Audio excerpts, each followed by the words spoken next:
I've given suck, and know how tender 'tis to love the babe that milks me. I would, while it was smiling in my face, have dashed its brains out, had I so sworn as you have done to this. If we should fail? We fail. But screw your courage to the sticking place, and we shall not fail. While Duncan is asleep, where to the rather shall his hard day's journey soundly invite him? His 2 chamberlains will I, with wine and wassail, so convinced that memory, the word of the brain, shall be a fume, and the receipts of reason, a limbeck only. When in swinish sleep, their trenchant nature lies as in death. What cannot you and I perform upon the unguarded Duncan? What not put upon his 2 spongy officers, who shall bear the guilt of our great quell? Bring forth men children only, for thy undaunting metal should compose nothing but males. Will it not be received when we have marked with blood those sleepy 2 of his own chamber, and use their very daggers that they have done? Who dares receive it other, as we shall make our grief's clamors roar upon his death? I am settled, and bend up each corporal agent to this terrible feat. Away, and mock the time with fairest show. False face must hide what false heart doth know. Hold my sword. There's husbandry in heaven. The candles are all out. Take thee that too. A heavy summons lies upon me like lead. And I do not sleep, but merciful powers retain in me cursed thoughts that nature gives way into repose. Who's there? Give me my sword. A friend. What, sir? Thou still not at rest? The king's abed. He has been an unusual pleasure, and he has sent forth great largesse to your offices. This diamond he greets your wife withal, and by the name of most kind hostess, shut up and measureless content. Being unprepared, our well became the servant to defect, which else should we have wrought? All is well. I dreamt of the 3 weird sisters last night. To you there show some truth. I think none of them, yet when we can entreat and now to serve, it may be upon this business, if you so desire. At your kindest leisure. If you shall cleave to my consent, when 'tis, it shall make an honor of you. So I lose none, in seeking to augment it, but still keep my laws and franchise and allegiance clear. So I shall be counseled. Good. Repose a while. Thank you, sir. The like to you. These deeds must not be thought of after these ways, so it will make us mad. Methought I heard a voice cry, "Sleep no more. Macbeth does murder sleep. Innocent sleep, sleep that knits up the raveled sleeve of care. The death of each day's life, sore laborer's bath, balm of hurt minds, great nature's second course, chief nourisher in life's feast." What do you mean? Still it cried, "Sleep no more to all the house. Glamis hath murdered sleep, and therefore Cawdor shall sleep no more. Macbeth shall sleep no more." Who was it that thus cried? Why, worthy thing, you do unbend your noble strength to think so brain-sickly of things. Go, get some water and wash this filthy witness from your hands. Why did you bring these daggers from the place? They were meant to lie there. Oh. Go, bring them and smear the sleepy grooms with blood. I'll go no more. I'm afraid to think what I have done. Look on't again, I dare not. Infirm of purpose! The sleeping and the dead are but as pictures. Give me the daggers. 'Tis the eye of childhood that fears the painted devil.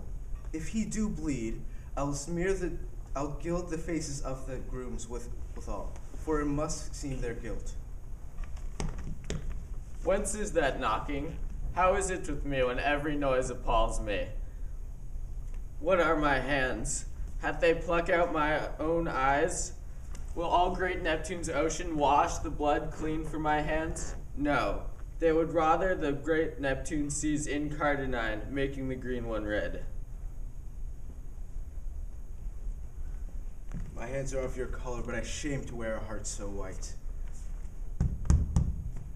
I hear a knocking at the south entrance. Retire we to our chamber. A little water clears us of this deed. How easy is it then?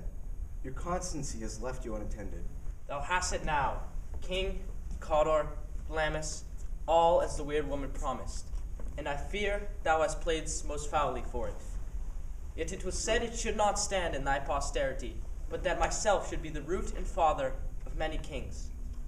If there come truth from them, why, by the verities on thee made good, may they not be my oracles as well, and set me up in good hope? But hush, no more. Here's our chief guest. If he had been forgotten, it had been as a gap in our great forest.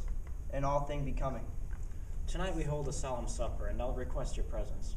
Let your highness command upon me, to the which my duties are with a most indissoluble tie, forever knit.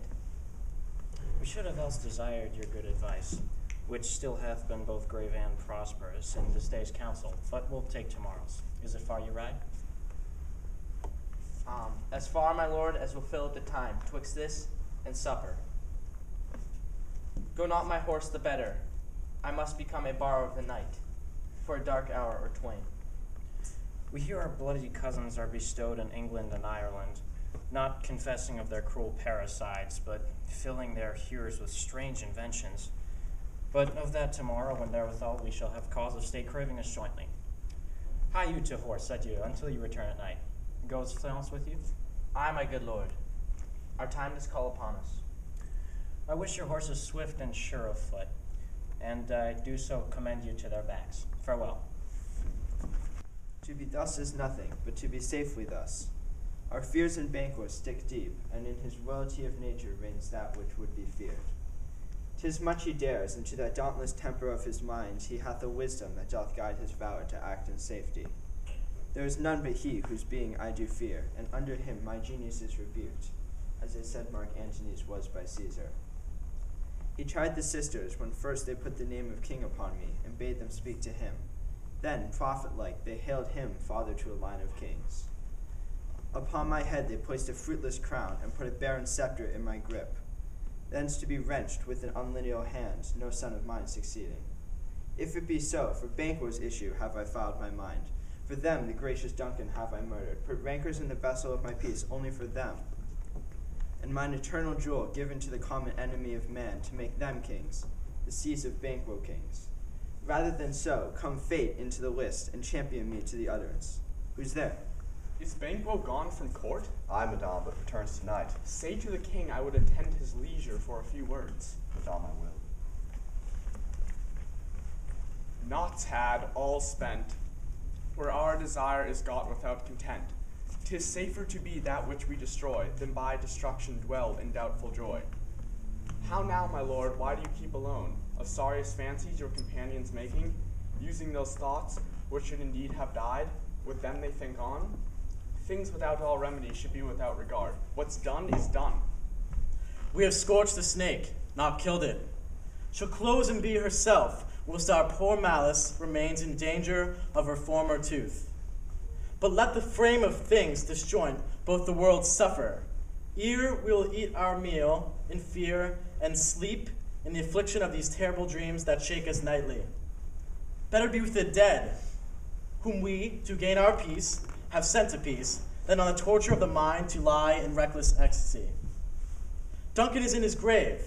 After life's fitful fever, he sleeps well. Treason has done his worst, nor steel nor poison, malice domestic, foreign levy, nothing can touch him further.